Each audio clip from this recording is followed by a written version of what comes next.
You guys ready? Good morning, everyone, and thank you for joining us today at Louisville Metro Hall. There's a lot going on across the city, and so today we're going to break our weekly press conference up into two sections. The first, we'll talk to some matters regarding the aftermath of the tragic plane crash that happened a few weeks ago and how we're moving forward as a community together. We'll break and take questions about anything related to that, and then we'll go on to the second part of this weekly press conference, which will talk about our agenda for the upcoming legislative session in Frankfurt in the General Assembly. In the days and weeks following tragic UPS plane crash flight 2976, it has been incredibly heartwarming to see the outpouring of support from every corner of our community, from really all across the country and all across the world. One new little tidbit of information that just is one of many reflections of this outpouring of support is on GoFundMe. Over $500,000 has been raised across the country, across their platform, to support victims, people who lost their lives that were grade A auto parts, others, victims and their families. There have been hundreds that have come together to provide food for the first responders. And we've seen support in ways large and small from all across this community that has been truly heartwarming. And today, we're proud to announce that in partnership with Teddy Abrams and the Louisville Orchestra, we'll be presenting a free tribute concert for the entire community following the tragic loss of UPS Airlines Flight 2976. These past few weeks have been an incredibly difficult time for our entire community. And nobody should have to go through this tragedy alone. To the grade A auto parts family, to the survivors, to their families, to their colleagues and customers, to the heroes who saved other lives and helped them get to safety, to the UPS family, the families of the victims, to our other valued employees of UPS who have bonded together in strength following this tragedy. This concert is an opportunity to bring our entire community together, to show our support for all of you, to pay our respects to those we've lost, to recognize the bravery of our first responders and other heroes, and mourn together as a community, to join together with music, to move forward with strength. This free concert is going to be on Thursday evening and is free to our entire community. We hope everyone joins us. It will take place Thursday, November 20th at 7 p.m. in Whitney Hall at the Kentucky Center for the Performing Arts. Doors will open at 6 p.m. The concert will start at 7. Again, this is a free concert to hear the Louisville Orchestra perform for everyone. There will also be free parking available that night.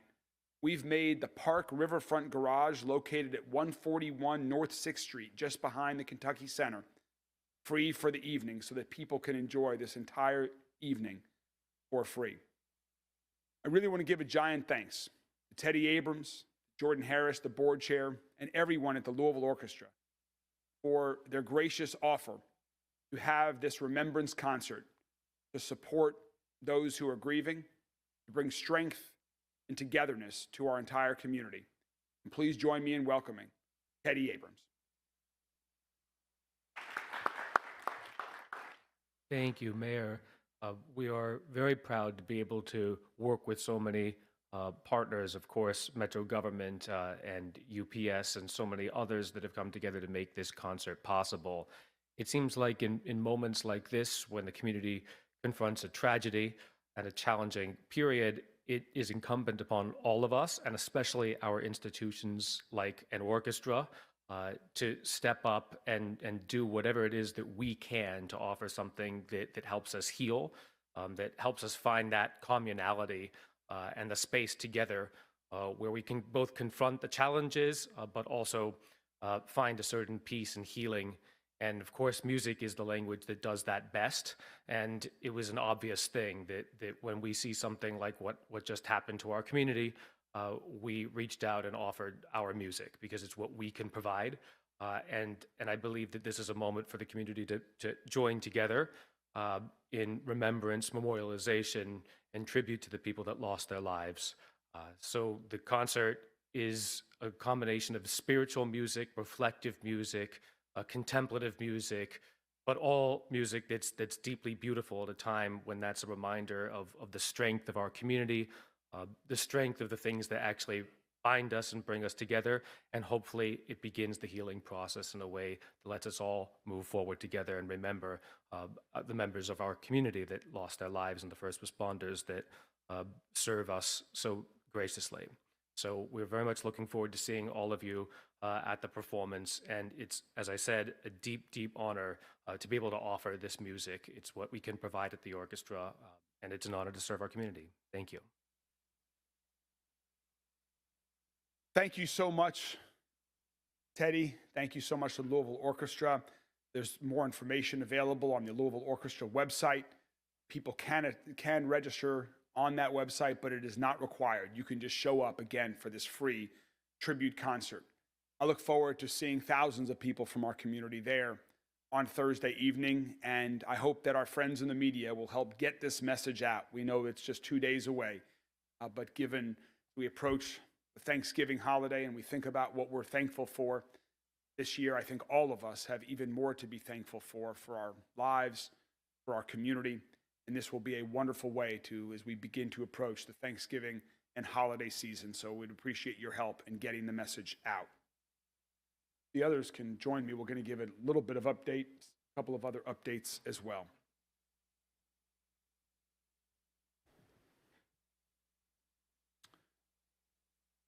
This morning, we're joined by UPS Airlines President Bill Moore. Bill and his team have been mourning the loss of their colleagues. They've been working incredibly hard since the moments after this tragic crash. Bill has asked for the opportunity to provide some words this morning to the community and to Bill. I want to extend my heartfelt condolences to the entire UPS family on the tragic loss of life and on the trauma this has caused to so many of our beloved members of our 20+ thousand strong UPS family here in Louisville. Please join me in welcoming Bill Moore, President of UPS Airlines. Well, thank you, Mayor Greenberg, for this opportunity, and thank you all for being here today. I'd also like to especially thank our first responders. Jody, you and your team have been exceptional, as well as Chief Little, the Okolona Fire Department, and all the other groups that came out to support this accident. You've been exceptional. With the NTSB now completing their on-site phase of the investigation, we wanted to share how UPS has responded and how we will continue to respond in the days and months. But first, I want to express how deeply saddened I am, as well as our entire UPS community, about Flight 2976. My words cannot describe how painful it has been over the last 2 weeks. We know it's been exceptionally challenging. I can only imagine how challenging it's been for the families of the victims. Our hearts continue to be with all those that are affected. And our thoughts and prayers remain with the families who are grieving. And with everyone whose lives were shaken by what happened. We remain committed to supporting the victims' families, understanding exactly what occurred, and do everything we can to support the NTSB. I want to provide you an update on some of the many things we've been working on since the accident occurred on November 4th. Minutes after we learned about the accident, we activated our airline incident response team, and we assembled in our airline headquarters. We immediately contacted the NTSB to make them aware of the accident and begin to investigate what happened.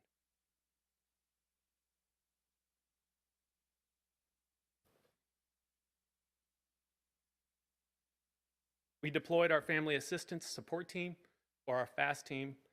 This is a group of UPS volunteers who have been trained to support the victims' families. With this team, we've been in direct contact with each of the families, and we've been providing constant updates, emotional support, and including access to grief counseling and mental health resources. We've also provided financial support every step of the way. That includes financing travel, funeral expenses, and meeting the immediate needs of each family. With the support of the NTSB, we also opened up the Family Assistance Center, and this was a place for the victims to come for food, for resources, for financial assistance, really anything they needed in the immediate days after the accident. We launched our GO team, and this is a group of technical experts from within UPS Airlines that have been supporting the NTSB to try and drive towards root cause of what happened and gather the facts as quickly as possible.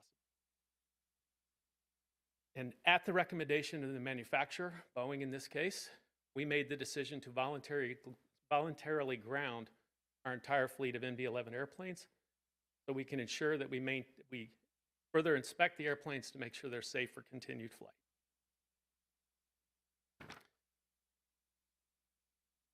And now to support the victims of, to support the families of victims, survivors, and businesses affected, we've opened the Community Resource Center that will continue to assist with additional resources, mental health support, and any financial support that these families and groups may need. I'll just end with this. Our hearts ache for the victims' families, this community, and our employees. And we will continue to support all the needs of impacted by this accident, and we will do everything we can to make it. Thank you.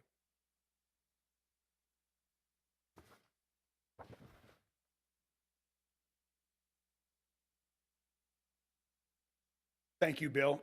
There are still many agencies and first responders that are working hard in and around the crash site to restore safety and get folks back to work in their businesses, to reopen roads, and so much more.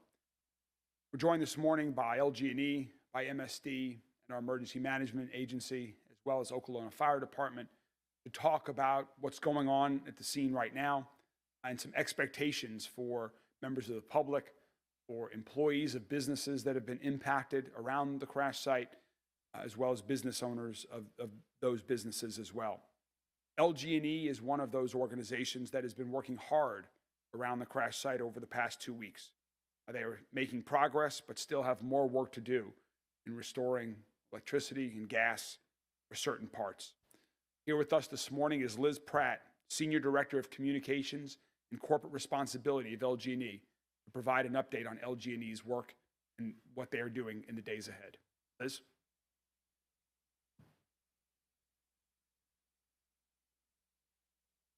Thank you, Mayor Greenberg, and thank you to all of the responders and local, state, and federal agencies who have remained partners through this response effort.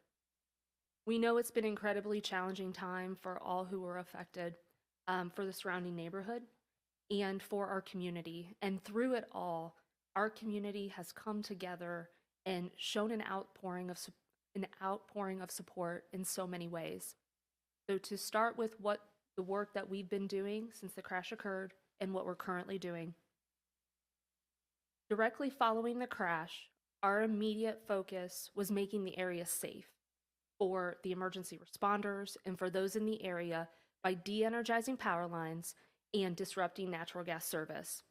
At that time, about 290 electric customers and 94 gas customers were affected. Since then, our focus has remained on keeping the area safe and restoring customer services. During that time, we've been replacing damaged utility poles, repairing electric infrastructure, and are in the process of replacing natural gas infrastructure. Early on, we were able to reroute power when it was safe to do so for some of our affected electric customers. And last weekend, crews replaced broken poles and damaged equipment along Grade Lane to get power restored. Currently, we have about 90 electric customers and those 94 gas customers still affected. As each area of the site has been cleared, and while cleanup efforts continue, our crews, with the support of many employees behind the scenes, have been assessing our equipment and determining what steps must occur. In many cases, that is requiring replacing and repairing equipment. So right now, our focus remains on Grade Lane. This is where our gas crews and business partners are replacing a damaged gas pipeline and service lines that feed from it. This is the pipeline that also delivers gas to the neighboring streets. We anticipate work along Grade Lane may take several weeks. Once that work is complete, our crews will then be able to make the necessary repairs along the side streets. On the electric side, as I mentioned, we were able to restore service power to Grade Lane last weekend. So our crews are now working to get service restored for customers along Melton Avenue over the next several days. Again, as cleanup efforts continue, we'll be shifting to the remaining affected areas. We're also keeping an eye on the forecast and weather that's headed our way, which could affect these timelines as well. We appreciate our customers' continued patience, and we are making every effort to restore service safely and as quickly as possible. Thank you.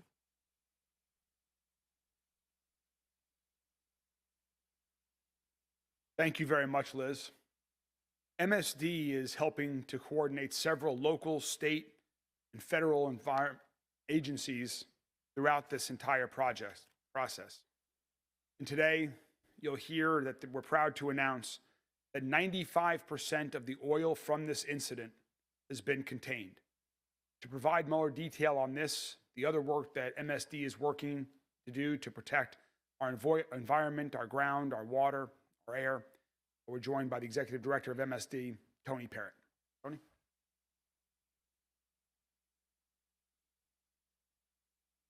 Thank you, Mayor Greenberg. And, as the mayor mentioned, there was a lot of collaborative efforts with local, state, and federal agencies and partners who have worked tirelessly to meet the challenges of this large and complex effort.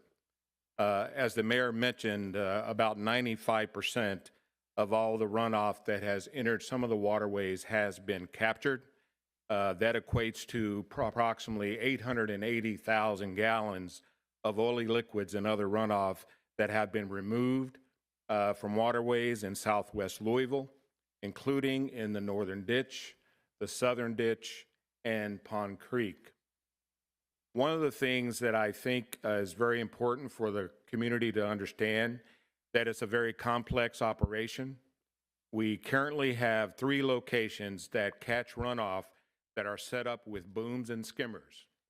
Skimmers are mechanical devices that separate oil and other contaminants from the water. At those 3 locations, along a 4.5-mile stretch of Pond Creek, with the closest at the crash site being in a nearby ditch and the farthest being in a portion of Pond Creek near Nick Rodman Legacy Park. We do know that the waterways will be impacted by the weather this week. The current rainfall will help flush some of the runoff to these collection locations. And so when you think about the ongoing operation and obviously the quick action that we took in the very beginning, we're not aware of any runoff that went further down Pond Creek. We have not seen any oil show up at sites that are close to the Salt River, or we haven't seen anything at the Ohio River.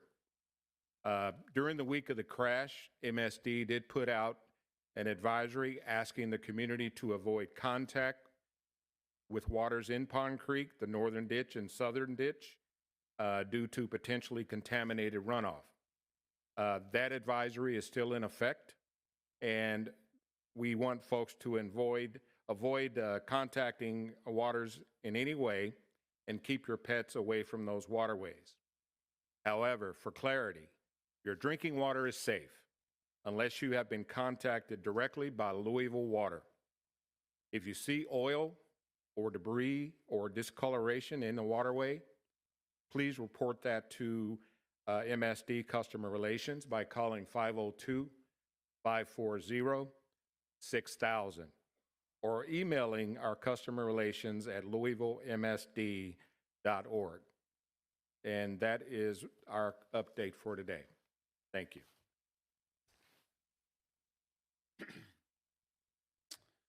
Thank you very much, Tony. As Bill mentioned earlier, and we want to continue to encourage people to go to our community resource center that has been set up nearby the airport, and it will continue to provide services to those who are impacted by this incident.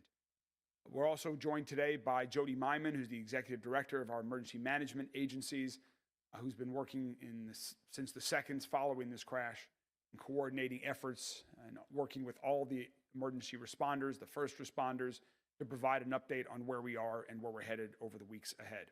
Jody?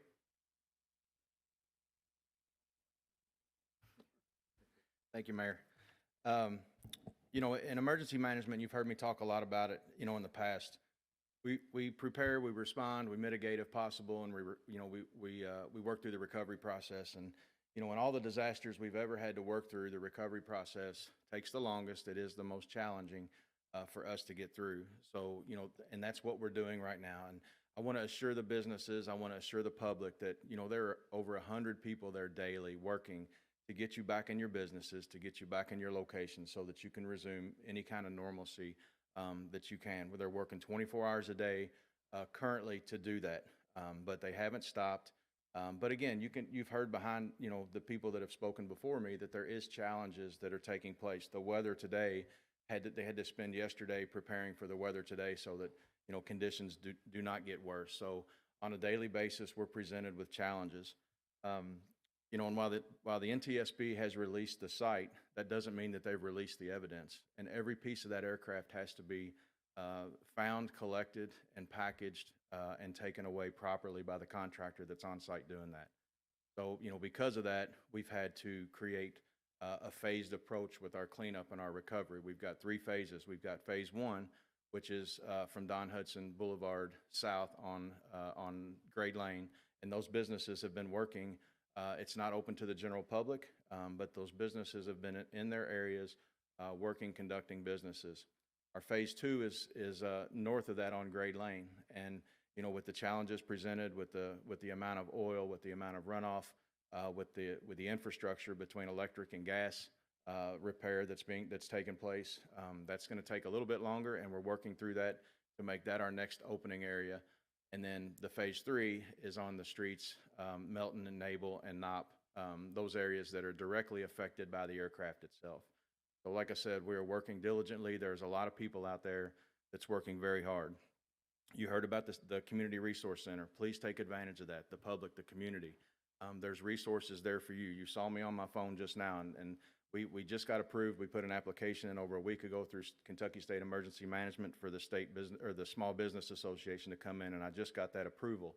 So they'll be embedded into our Community Resource Center probably by the end of the week. More to come on that. So that's a big plus, again, for our businesses to come in and get potential resources and advice on what they should do in their future as well.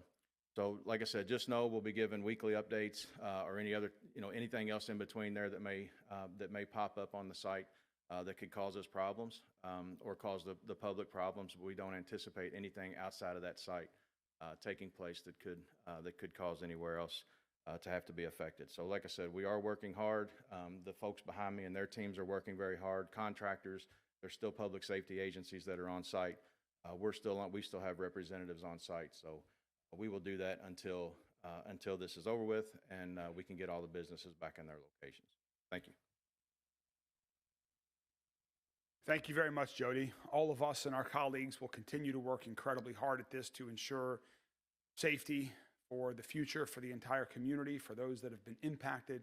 Our support will not end for those who have lost loved ones, and we will continue to move forward together, in partnership, and with strength for the whole community. Happy to take a few questions on this now from members of the media. Jody, when did the NTSB release the scene? And can you give us any timeline as to how long it may take to collect all the evidence and also reopening businesses, Grade Lane? Yeah, the NTSB released the site, again, not the evidence, over this past weekend. The exact time period, I'm not sure, but it was over the last weekend. The time period, they have said before, it could be, over 30 days before a preliminary report, but over a year before a final report. So we're not, expecting anything there. But we are in constant communications with them, and the contractor is as well, that if they find something that it could be of any interest to them in their investigation, they're communicating with them directly. But as far as the time frame, the contractor has made significant progress along with it, but they're starting to get into an area where there's a lot more of the aircraft remains than where they had started out at. So I expect it to be a little bit more of a slow process in the next couple of weeks. Bill, could you share how you got the news and how you and your UPS family are doing right now? Yeah, so I received a phone call from our leadership team who was at the airport within 15 minutes after the accident, telling me that what had taken place. And as I mentioned, we immediately made the calls to do what we've been trained for, what we've been planning for, and hoped that this day never came. And we assembled our incident response team at our headquarters and began to run through our checklist. As I mentioned, these last 2 weeks have been incredibly challenging and very difficult, and can only imagine what the families of the victims have gone through as well. It's been tough, being very candid. It's been very difficult. This is of the grounding and inspection of your MD-11s. So the grounding still remains in place. As I mentioned, we voluntarily grounded our airplanes at the recommendation of Boeing. The FAA came out with an emergency airworthiness directive the following day, in essence making that law, and that airworthiness directive remains in place. We continue to work daily with the NTSB, Boeing Engineering, our engineers, and FAA on driving to root cause and determining what that is. That's still ongoing.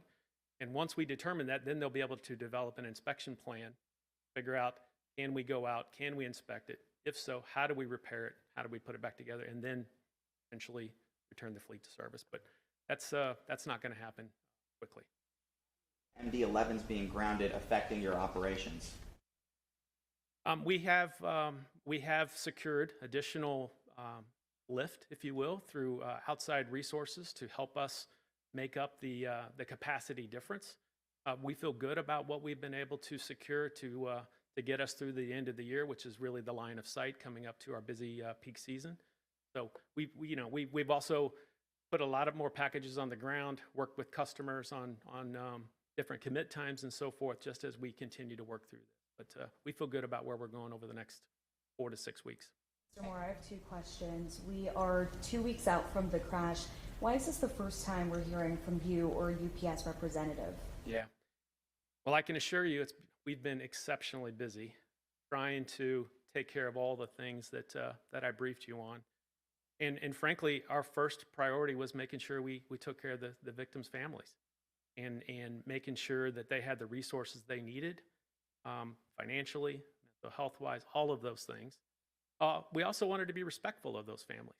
And it wasn't until I think Thursday of last week when the coroner announced those names. And Friday, the NTSB handed over the site. I think it was Friday to us. So it was just really out of respect for their families, all while we're doing a lot of work behind the scenes to take care of these others. You make Louisville whole. We spoke to survivors, one who lost his mobile home, another whose minivan was coated in jet fuel. Will you pay for these things? What I encourage all of those individuals and families and businesses impacted is to go to the Community Resource Center. We have insurance adjusters there. We have resources there. We have all of the things needed that will address their individual needs as best we can for what they require. That's going to be different for every person that comes through that door, but we are committed to making this right. You guys paid for all the families' funerals as well, UPS did? Without getting into specifics, we provided financial assistance in any way, shape, or form that they needed. Mayor and Mr. Moore, the mayor has said that he expects the city to be reimbursed for some of the costs incurred for the emergency response and whatnot. Can you guys detail what that process will look like, what the specific costs that will be reimbursed are and what the timeline is. The question was about my previous comment that the city, in terms of reimbursing. So we are gathering all of the expenses that the city had. Oklahoma Fire is doing the same. The other first responder agencies are doing the same as well. And again, this is not going to be an immediate reimbursement. We need to gather those and confirm that they're accurate. And then we've already had initial discussions with UPS about that and how that may get reimbursed. So I don't have an answer yet for you on the timing or the details of that. We'll provide that as it comes about. But right now, we're just gathering all of the information to provide that information to UPS. And then we'll continue those conversations and we'll keep you in the loop on how that works. It to be handled privately through insurance. To be determined. Insurance certainly could play a role in how the reimbursement works. But that, again, that's UPS is looking at all of those things as well right now, and we're working collaboratively on that issue. I understand that the U of L and I think MSD may also be involved in testing wastewater near the crash site. Is that precautionary, or has anyone reported being sick in that area? Well, what I can tell you is that there is a sampling plan that has been submitted by UPS and approved by US EPA, approved by the Kentucky Energy and Environmental Cabinet, and by MSD. That analysis is still ongoing. And one thing that I can tell you is that we're going to continue the analysis and the assessment and the cleanup of the waterways. And it's probably going to be something that will run well into 2026. But as far as the sampling process, there is a sampling plan, and we're awaiting the feedback on that. You mentioned that you just got approval on SBA loans. Can you give us a little, I know you said details will be coming, can you give us a little bit more information on that? Is that disaster relief, low interest loans? It could be. I haven't exactly seen the entire document that was sent to me, but it could involve small business loans for individuals. It could, the main thing that, because they've been through this a lot across the country with different disasters, is be able to give the businesses advice on how to move forward. So more to come on that, and we'll share that with the media as soon as we get that out, and also when they'll actually be stationed at the Community Resource Center. Assistance applications that we still have pending? No, not currently.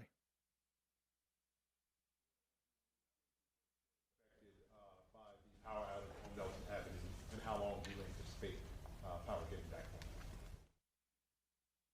on? So the question was, how many customers are currently affected on Melton Avenue? So I do not have specifically the customer count down to the roads, but we are anticipating getting service restored to our electric customers along Melton Avenue over the next several days. I will say, as I mentioned, we are monitoring the forecast and how that may affect timelines, but regarding electric customers along Melton Avenue, that's the current timeline. If you can give. In the next several days. So as I mentioned, crews are replacing broken poles, they're replacing damaged equipment. So as we're able to enter areas, that's the type of work they're doing. So they're first assessing damages, determining what needs to take place, and in some cases, that's been replacing damaged and broken equipment.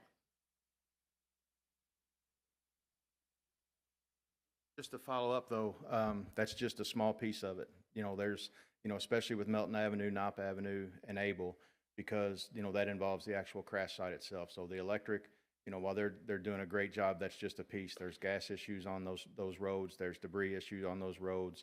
There's environmental issues on those roads. So, like I said, that's just a box that we're checking where we can continue to move forward with the other resources that are out there, taking care of those other things. All right, well, thank you all very much. As Jody mentioned, we'll at a minimum be providing weekly updates on all of these efforts. If there is something more urgent in nature, we will certainly continue to keep the entire community informed as soon as that happens. We thank everyone again for their support, and we encourage everyone throughout the community to join us at Whitney Hall, 7 p.m. on Thursday evening for a free Louisville Orchestra remembrance and tribute concert. Please join us on Thursday evening at 7 p.m. We'll take a 10-second break, and I'll come back with the second half talking about our legislative priorities for Frankfurt.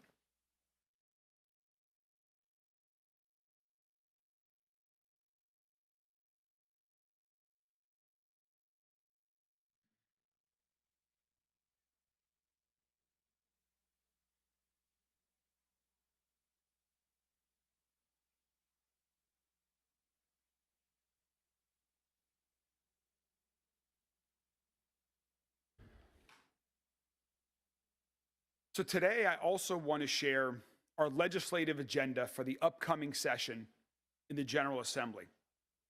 And this agenda for our community is driven by the same purpose that guides our work every day: to build a safer, stronger, and healthier city for every family in every neighborhood. We've built incredibly strong relationships with our partners in Frankfurt that we continue to strengthen every day. With Governor Beshear, with President Stivers at the Kentucky State Senate, Speaker Osborne in the House of Representatives, with our local leadership, Senator Julie Rocky Adams, Representative Jason Nemes, Gerald Neal, Pamela Stevens, Tura Heron, and so many others that make up the Jefferson County delegation. And we've seen together what a productive partnership can accomplish for Louisville, for our residents, and for the entire state of Kentucky. If you go back nearly 2 years ago to the last General Assembly session, you'll recall that we secured over $1 billion of investment throughout all of Louisville. $400 million for University of Louisville, $200 million for the fairgrounds, $100 million to invest in downtown, all in the last state budget, and so much more. Thanks to that support, we're breathing new life into downtown, re-energizing our urban core, and restoring pride right here in the heart of our city. And now, 2 years later, we're ready to leverage additional state resources to build on our progress and momentum to fully revitalize downtown Louisville. And that means completing transformational projects like the Community Care Campus, which is already well underway, the Belvedere, LouMed, to create a new downtown fund to restore and fill up vacant historic buildings around downtown Louisville, to help the Humana building with its next chapter in life, and invest in other initiatives that will define downtown's next chapter. An exciting next chapter it will be, thanks to support from the Kentucky General Assembly and the Commonwealth of Kentucky. Through our city budget, we also recently had the funds available to secure land in southwest Louisville for a new first responder training facility where fire, EMS, LMPD, and other law enforcement agencies can train to serve our communities responsibly and effectively. We're now asking the General Assembly to help us put that land to use by building a driving track and other training facilities at this new site. And we're also looking ahead, from transforming Jefferson Memorial Forest in South Louisville into a premier outdoor destination to making Louisville a national leader in sports tourism. We're laying the groundwork for growth that draws visitors, creates jobs, and strengthens our entire region. It has been clear across the state that when you invest in Louisville, that's a great investment in our entire state.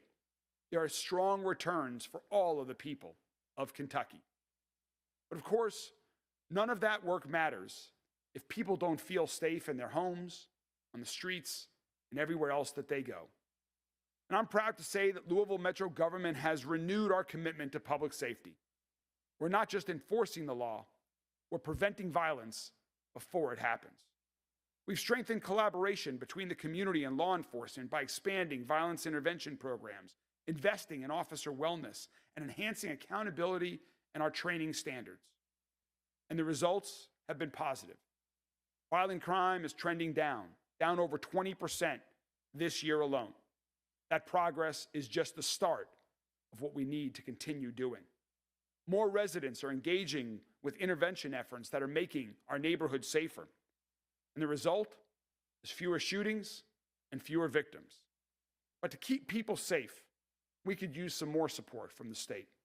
Louisville could use flexibility where we can take local action to address our unique urban violence that we're seeing here in Louisville. This means the ability to implement common sense measures that work for our neighborhoods, like background checks for gun sales, waiting periods for first-time gun buyers, and a state ban on dangerous devices that turn firearms into illegal machine guns. And it means continued investment in local intervention programs that prevent shootings before they happen. Because the best way to prevent violent crime is to stop it before it starts. At the same time, we know that progress can only go so far when people don't have a place to call home. And so housing remains a top priority for my administration as we work to break ground on new developments and grow affordable housing all around the community. We've been working closely with the General Assembly on issues of housing over the past 2 years since the last session, and we know that so many members of the General Assembly have been hard at work looking for solutions to help build more housing in Louisville and across the state. And so we hope that this partnership yields great results in the upcoming session, focused on solutions that can help families find and keep housing that they can afford. We're particularly focused on housing here in the urban core, lowering cost barriers for construction, incentivizing affordable housing development, helping local governments build the infrastructure that makes housing possible, helping to strengthen our historic tax credit program that can create more housing in these vacant buildings in and around downtown Louisville. We know that when we invest in housing, we'll reduce homelessness, we'll grow our economy, and we'll set families all across the city and state up for success. Everything that we do comes down to one thing: building a city where families can thrive. And that's why in Louisville we fight every day to preserve the services and benefits that families rely on most. No parent should have to choose between paying rent and buying groceries.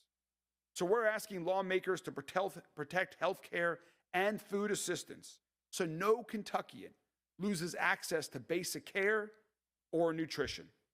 It means maintaining Medicaid coverage for the 1 in 3 Kentuckians who depend on it, ensuring families aren't dropped from coverage because of unnecessary red tape, and fully funding food assistance program to fill gaps left by our federal government.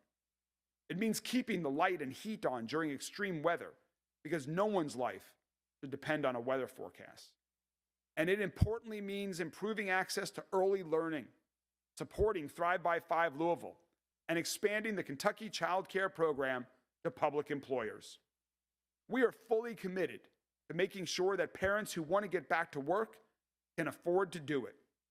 And as importantly, that every 3 and 4-year-old child has the chance to a thriving, successful future, regardless of the circumstances of life they're born into. These are values that reflect who we are as a city and are the priorities that we'll be fighting for in Frankfort during the upcoming General Assembly session. And to keep our city moving, literally, we need transportation systems that connect our people and keep them safe along the way. We're calling for more dedicated funding for TARC, significant roadway improvements inside and particularly outside the Waterson Expressway, areas that have been overlooked by our city for far too long. And we're also seeking help with automated enforcement tools that help prevent deadly speeding in high-risk areas. Because while transportation and infrastructure rarely make the headlines, it's what helps make all of the other progress in our city possible. It's how workers reach their jobs, it's how kids get to school, and how our city grows stronger block by block.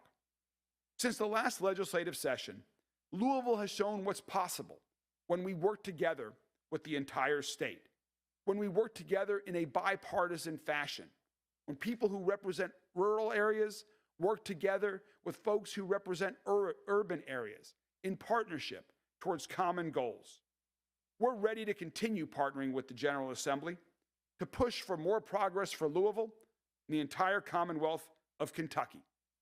I believe that the strong relationships that we've created, with the bipartisan success and partnerships that we've created to move Louisville's economy forward, is a true national model. And I'm excited to continue this work going into the next session of the General Assembly. And together, with the support of the leadership and all of the elected members in the General Assembly, we can and will make 2026 another transformative year of impact. Impact for every neighborhood in Louisville, positive impact for the entire state of Kentucky. I look forward to continue to work with my friends and colleagues in the General Assembly to move Louisville, to move Kentucky forward in a new direction, to help all families succeed. Thank you very much, and I'm happy to take any questions about our legislative agenda. Greenberg, you mentioned stopping crime before it starts. I know there are some Republicans in Metro Council particularly that have talked about the idea of revisiting LMPD's current vehicle pursuit policy. They talk about how they're seeing a rise in car break-ins in their districts and how they believe that allowing LMPD officers to chase people who maybe did not commit a violent felony, which is a current policy, would deter people from breaking into cars or breaking into property. Is that something that you would be willing to consider, to have a conversation on? What are your thoughts on that? The question that was just asked was about our current pursuit policy and what else can be done to prevent property crimes, break-ins into cars, into homes, and other property crimes. Right now, the pursuit policy that LMPD has, put simply and broadly, is that pursuits happen only when there is a violent crime in progress or to pursue a violent criminal. That's the basic gist of the policy. And that's meant for the safety of our entire community, because there are far too many accidents that have resulted in tragic loss of life as a result of pursuits. And so that's why it's limited to following violent crimes or violent criminals. We're evaluating that. We always are. We're also looking for ways that new technology can help prevent the exact sort of crimes that you're talking about. How we can use our new drone program to help apprehend individuals that are breaking into cars and homes. How we can use our flock cameras and our real-time crime center to prevent or apprehend individuals that are doing the same. So yes, we're looking at the policy, but again, public safety in its broadest sense is always our top priority. And so all of that needs to be considered. But I've heard these voices. The chief and I have spoke about it over the past couple of days, and we'll continue those conversations moving forward, always with a focus on public safety, how we can provide more effective services, how we can use new technology to improve safety in Louisville. Mayor, in 2024, the legislature gave you essentially, or gave the city, $20 million for the community care campus and $20 million for the Belvedere. Is that correct? No, the question was about the legislature in 2024. The legislature in 2024 provided a $100 million pool of capital for up to 6 downtown projects, of which the community care campus and the Belvedere were 2 of those 6. But those were not numbers that were specified for the General Assembly. The discretion was left to me here locally.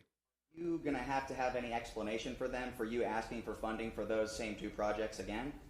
Yeah, and here is the explanation. The question was about the explanation for those projects. We need to continue to fund those projects so that we can complete them. That was always part of the long-term plan. The community care campus, as you know, is under construction right now. There's a temporary family shelter that has been open.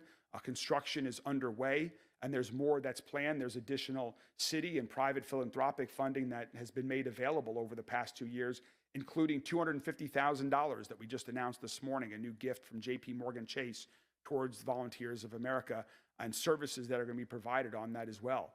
The Belvedere is a significantly larger project that even state funding will provide. There's also city funding.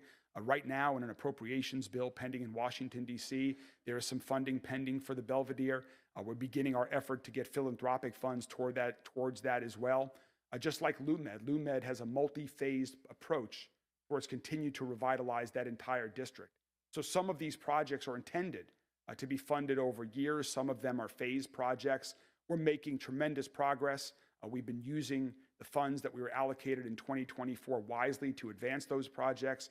I believe the General Assembly has seen the progress that's been made, the progress here throughout all of downtown Louisville, even besides those projects that were mentioned.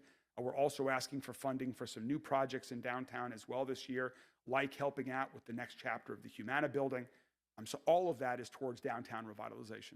We already know from both Republicans and the governor that this is going to be a difficult budget year. How much are you asking for from the state? Is it another $100 million? Have you had conversations if there's room in the budget? I mean, you also referenced federal cuts in here, so there's a lot of holes to fill. Referenced what? I'm sorry.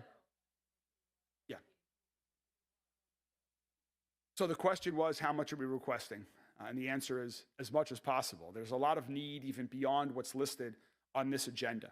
And we're working with other nonprofit organizations and other projects that are also requesting funding from the state, many of which we support. For example, our partners and friends at University of Louisville have their own request as well that we firmly support their efforts as well.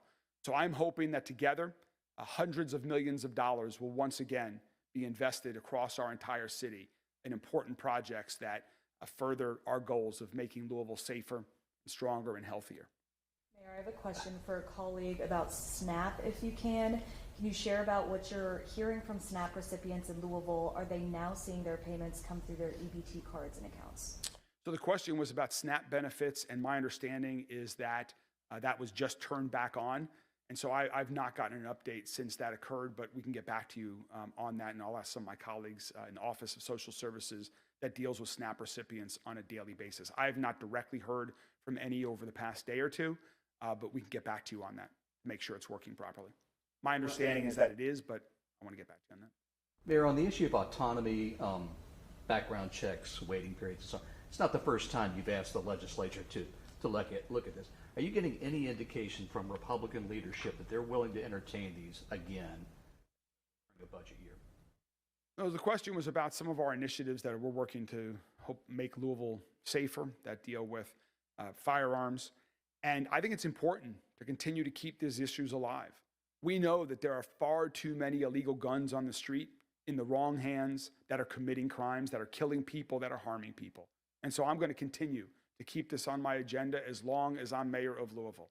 I do believe that we're making progress on certain areas. For example, the Glock switches, which can convert a typical firearm into an illegal machine gun. Chief Humphrey recently was in Frankfurt testifying at a hearing. I took that as a positive step forward, that there's a willingness to look at some issues. Any step forward that we can make to take more illegal guns off the streets will save lives in Louisville and around Kentucky, and I'm going to continue supporting it and advocating for those changes. There was a lot of conversation earlier this year about expediting the reopening of the Youth Transitional Services building. Is that going to be a part of your priority to try to help get more money to get that building open quicker ahead of the 2027 year that it's supposed to reopen? So the question was about reopening of the juvenile detention facility downtown. And that project has been transferred from the city's ownership to the state. It is under construction right now. If you drive by it, everyone, the governor, the General Assembly, myself, everyone that I know is aligned that we want that facility to open as quickly as possible. It's under construction now. Funding has been provided. I know that the folks that are managing that from the state are working to manage that as effectively and as quickly as possible. I don't believe you'll see any legislation about that. I don't believe any legislation right now is needed because the funding is there to complete the project. But again, my understanding is that they're always looking at ways to see if they can speed up the process on that. I'll defer to them. I've been told what the timeline is for that project, but I'll let them give the answer since they're the project manager. To creating a permanent funding stream for TARC from the state. That comes as TARC looks to implement a downsized transit network next year. How does that change and the cuts in routes factor into this ask? Sure. The question was about our request for state funding for TARC with the recent decrease in TARC services. We need state funding so that we can expand from where TARC is today. We have done a tremendous job over the past couple of years under new leadership at TARC of improving on-time percentages for buses, improving the cleanliness, improving the safety and reliability of TARC system for those who use TARC. Now we want to build on that.